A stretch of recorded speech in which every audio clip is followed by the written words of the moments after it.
நீங்கள் சுகருக்கு மாத்திரை எடுத்துகிட்டு இருக்கீங்கன்னா இந்த வீடியோ கடைசி வரைக்கும் பாருங்கள், ஓகேவா? ஒரு பேஷண்ட் சுகருக்கு மாத்திரை ஒழுங்காக போட்டிருக்காங்க, பிபிக்கு மாத்திரை ஒழுங்காக போட்டுட்ருக்காங்க, கெட்ட கொலஸ்ட்ராலுக்கு மாத்திரை ஒழுங்காக போட்டுட்ருக்காங்க, இன்சுலின் ஒழுங்காக போட்டுட்ருக்காங்க, டாக்டரையும் கரெக்டாக ஒரு 3 மாதத்துக்கு ஒருக்க ரெகுலராக ஒழுங்காக செக்அப் பண்ணிகிட்ருக்காங்க, ஓகேவா? சரியா?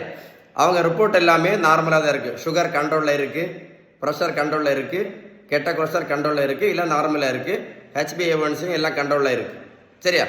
இப்படி இருக்கக்கூடிய ஒரு பேஷண்ட்டுக்கு நல்லா கேட்டுடுங்க, இப்படி இருக்கக்கூடிய ஒரு பேஷண்ட்டுக்கு ஏன் பக்கவாதம் வருது, ஏன் கண்ணு பிரச்சனை வருது, கண்ணு குருடு பிரச்சனை வருது, ஏன் இருதய மாரடைப்பு வருது, ஏன் கிட்னி டயாலிசிஸ் பண்ண வேண்டிய வருது, ஏன் காலில் புண்ணு வந்துச்சுன்னா புண்ணு ஆறாமல் இருக்குது, அதுக்கு உங்களுக்கு பதில்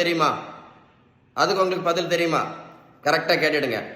மருத்துவத்தில் உள்ள ஸ்டாண்டர்ட் புத்தகம் ஹாரிசன், அந்த புத்தகம் என்ன சொல்லுது அப்படின்னா, நீங்கள் மாத்திரை இன்சுலினை மட்டும்தான் போட்டுட்ருக்கீங்க அப்படின்னா உங்கள் ரிப்போர்ட் எல்லாம் நார்மலாக தான் இருக்கும். ஆனால் இந்த ரொம்ப ஆபத்தான இன்சுலின் ரெசிஸ்டன்ஸை நம்ம யாருமே கவனிக்கிறதே இல்லை. இந்த இன்சுலின் ரெசிஸ்டன்ஸ் தான் என்ன பண்ணும் அப்படின்னா, பார்த்துட்டே இருங்க, இரத்த குழாய்க்கு உள்ளால சைலண்டாக பாதிப்பு உண்டு பண்ணிக்கிட்டே இருக்கும்.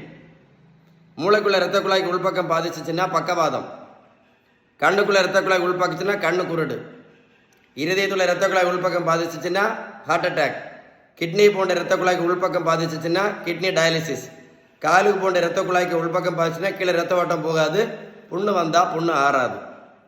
ஹாரிசன் புத்தகம் என்ன சொல்லுது அப்படின்னா, ரொம்ப ஆபத்தானது இன்சுலின் ரெசிஸ்டன்ஸ் மட்டும்தான். இதை நிரந்தரமாக சரி பண்ணுறது தான் நம்முடைய கோல். நம்முடைய நோக்கம் என்ன இருக்கணும் அப்படின்னா, இதை தான் சரி பண்ணணும்.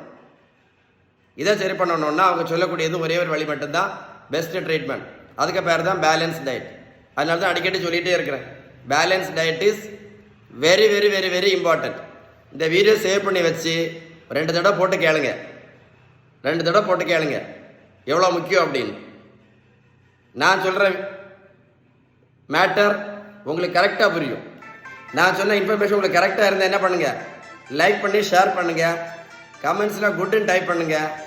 பேலன்ஸ் டயட் பற்றி ஏதாவது டீட்டெயில்ஸ் வேணும்னா கண்டிப்பாக கால் பண்ணி பேசுங்க, கரெக்டாக?